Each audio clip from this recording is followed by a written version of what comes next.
Cinema में आपके कितने ओबीसी एससी एसटी के लोग हैं, कला में कितने लोग हैं, साहित्य में कितने लोग हैं, खेल में अब 2 4 5 लोग आ रहे हैं जब थोड़े संपन्नता आई है, तो जो शहरों में आए हैं, तो सब कुछ ये जातिगत जनगणना से जुड़ा हुआ है, न्याय वहीं से मिलेगा। मतलब हिस्सेदारी ज़्यादा ज़रूरी है या हमको हिंदू राष्ट्र होना ज़्यादा ज़रूरी है, प्रायोरिटीज़ खास करके ओबीसीज़ को, वो आसानी से कि अरे 18% मुसलमान बहुत देश के लिए खतरे हैं। ये कल्पना करिए, जिस ओबीसी की जातियों के पास 1 बीघा 2 बीघा भी खेत नहीं रह गया है, उनके आने वाली पीढ़ियाँ ना उनके पास बिजनेस है, उनके पास एक ही रास्ता बचा है। आपको मैं बता दूं कि जापान एक ऐसा देश है जिसने अपने यहाँ एलिमेंट्री एजुकेशन सबसे पहले सबके लिए लागू किया और वहाँ स्किल्ड लेबरर्स हो गए, तो लेबरर्स के जीवन में एक बड़ा वहाँ पे एक सुधार आया और उन्होंने नीचे से पूरे देश की नींव को मजबूत किया। संविधान है, संविधान से न्याय मिलता है, संविधान की तमाम कानून है, तो सब कुछ देश भी संविधान से चलता है।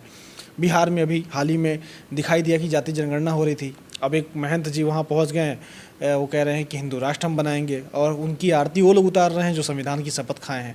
तो क्या जो हिंदू राष्ट्र की बात करता है और उसकी आरती उतारने वाले वो लोग हैं जो संविधान की शपथ खा के संविधान संसद में बैठते हैं, तो क्या लगता है सही है देश के लिए या गलत है? और हिंदू राष्ट्र की जो बात कही जा रही है वो कितना खतरा है या कितना सही है?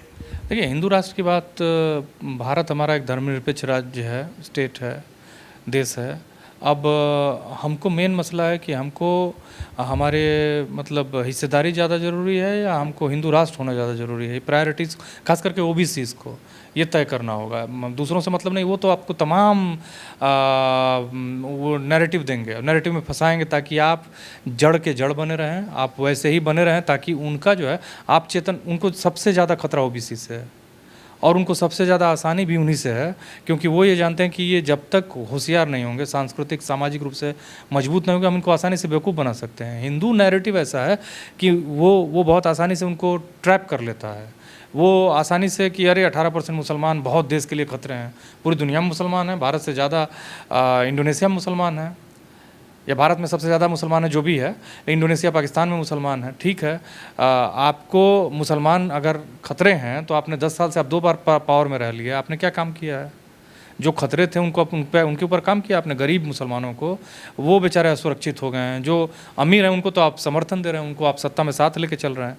तो मेरा कहने का मतलब ये है कि कुल मिला के जो जातिगत जनगणना है इसका नैरेटिव गरीबों की मदद करेगा, ओबीसी को न्याय दिलवाएगा और वही मुक्ति का रास्ता तय करेगा। आप सोचिए, कल्पना करिए, जिस ओबीसी की जातियों के पास 1 बीघा 2 बीघा भी खेत नहीं रह गया है, उनके आने वाली पीढ़ियाँ ना उनके पास बिजनेस है, उनके पास एक ही रास्ता बचा है, अनऑर्गेनाइज सेक्टर में मजदूर बन के रह जाना, अनस्किल्ड लेबरर बन के रह जाना। वो नेहरू जी के ज़माने में भी थे, वो आज देश के 70 साल आज़ादी के बाद भी वैसे ही हैं। तो क्या बदलाव हुआ है उनके जीवन में? कोई बदलाव नहीं हुआ है और उनका जीवन सबसे ज़्यादा उत्पीड़ित है। तो हर व्यक्ति के साथ न्याय सुनिश्चित करेगा ये जातिगत जनगणना, और वास्तव में यही मेरिट है, क्योंकि जब गैर बराबरी इस देश में, तो गैर बराबरी को ख़त्म करना सबसे पहला किसी भी सरकार का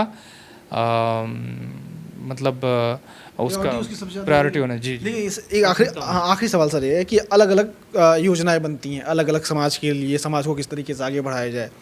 जाति जनगणना जब इतनी ज़्यादा ज़रूरी है तो सरकार कहकर उसकी योजना कहती है योजना बनाया जाएगा, सब कुछ किया जाएगा। 2011 में भी कांग्रेस ने करवाया लेकिन डाटा सामने नहीं आया, लेकिन अब 2022 में कह के पीछे हट गया। इसके पीछे कारण क्या आपको दिखता है? देखिए, मैं इसका ऐतिहासिक बैकग्राउंड है। आप एक्चुअली जाति किस समाज की ना बहुत बड़ी सच्चाई है। कास्ट जो है एक बहुत बड़ा कैंसर की तरह है। राम मनोहर लोहिया इसको कैंसर कहा करते थे। बाबा साहब भीमराव अम्बेडकर ज़िंदगी भर इससे लड़ते रहे, उन्होंने जिन्होंने अछूत होने का दंश झेला है। आप समझ सकते हैं कि उनका जीवन कितना कष्टपूर्ण रहा होगा, वेदनापूर्ण रहा होगा, दूर से उसको नहीं समझा जा सकता है। तो आप ये समझिए कि मैं आपको अगर पीछे इतिहास में ले जाऊं तो आप ये समझिए कि भारत की आज़ादी के बाद तमाम संगठन थे, ओबीसीज़ के लिए भी काका कालेलकर कमीशन बना, उसकी रिपोर्ट आई और जीबी पंत ने उसको कूड़ेदान में फेंक दिया। नेहरू जी ने भी उसमें शामिल थे, दोनों शामिल थे। बाद में इंदिरा गांधी ने भी उस मुद्दे को लपेटती रहीं वो। फिर जनता पार्टी की सरकार आई, मोरारजी देसाई प्राइम मिनिस्टर बने, मंडल कमीशन बना, फिर उसकी भी रिपोर्ट धूल चाटती रही। फिर वीपी सिंह 1990 में प्रधानमंत्री बने और उन्होंने उसको लागू किया, सरकार गिर गई। फिर कैसे तैसे आधा अधूरा ओबीसी रिजर्वेशन लागू हुआ। सेंटर में फिर 2007 में अर्जुन सिंह ने लागू किया। लेकिन अगर देखा जाए तो इसमें सारी पार्टियां इन्वॉल्व रही हैं, और पार्टियों का हित क्या था? जैसे भारत में लैंड रिफॉर्म मूवमेंट, अब किसी भी देश में आज़ादी के बाद लैंड रिफॉर्म मूवमेंट आपको मालूम है कभी भारत में ठीक से ईमानदारी से नहीं किया गया। नेहरू को लोग सोशलिस्ट, कांग्रेस में सोशलिस्ट धड़े के आदमी के रूप में देखते थे, ऐसा कुछ नहीं था। वो एक बहुत ही जैसे भी नेता थे, मैं उस पर कमेंट नहीं करूँगा, लेकिन उन्होंने कोई ईमानदारी लैंड रिफॉर्म में नहीं की, और वही सब समस्याओं की जड़ में है। वही नहीं, यही 2-3 मुद्दे, जैसे ओबीसी को प्रतिनिधित्व के लिए कोई तैयारी नहीं करना, लैंड रिफॉर्म नहीं करना, बिना आंकड़ों के झूठ मूठ का एक दिखाने के लिए मंत्रालय बना देना सामाजिक न्याय का, फिर पहले एलिमेंट्री एजुकेशन को पूरा मैंडेटरी कंपलसरी नहीं करके आईआईटीज़ खोल देना। आईआईटीज़ में यही जो तथाकथित पढ़ा हुआ तबका था, अपर कास्ट, ये गया और वहाँ पढ़ा और ऊपर चला गया, और गरीब और अमीर की खाई और बड़ी हो गई। आपको मैं बता दूं कि जापान एक ऐसा देश है जिसने अपने यहाँ एलिमेंट्री एजुकेशन सबसे पहले सबके लिए लागू किया, और वहाँ स्किल्ड लेबरर्स हो गए। तो लेबरर्स के जीवन में एक बड़ा वहाँ पे एक सुधार आया, और उन्होंने नीचे से पूरे देश की नींव को मजबूत किया। और यहाँ नींव ही खोखली हो गई, क्योंकि जो आईआईटीज़ खोला नेहरू जी ने, ठीक है वो अच्छे कदम थे, लेकिन उस कदम को उठाने से पहले आपको हर एलिमेंट्री एजुकेशन को भारत की हर जनता के लिए देखना था, जो ये नहीं कर पाए। खैर तमाम निर्णय हैं जिन पे मैं बाद में बात करूँगा, लेकिन फिलहाल ये है कि ये एक समस्या थी। आपने आईआईटीज़ खोले, वहाँ पढ़ने वाले आप आंकड़ा उठा के देख लीजिए, उस समय तो 100% अपर कास्ट थे, और सभी बाहर चले गए, और उन्होंने बाहर से बाहर गए, बाहर से पैसा भेजा, अपने लोगों को और मजबूत किया।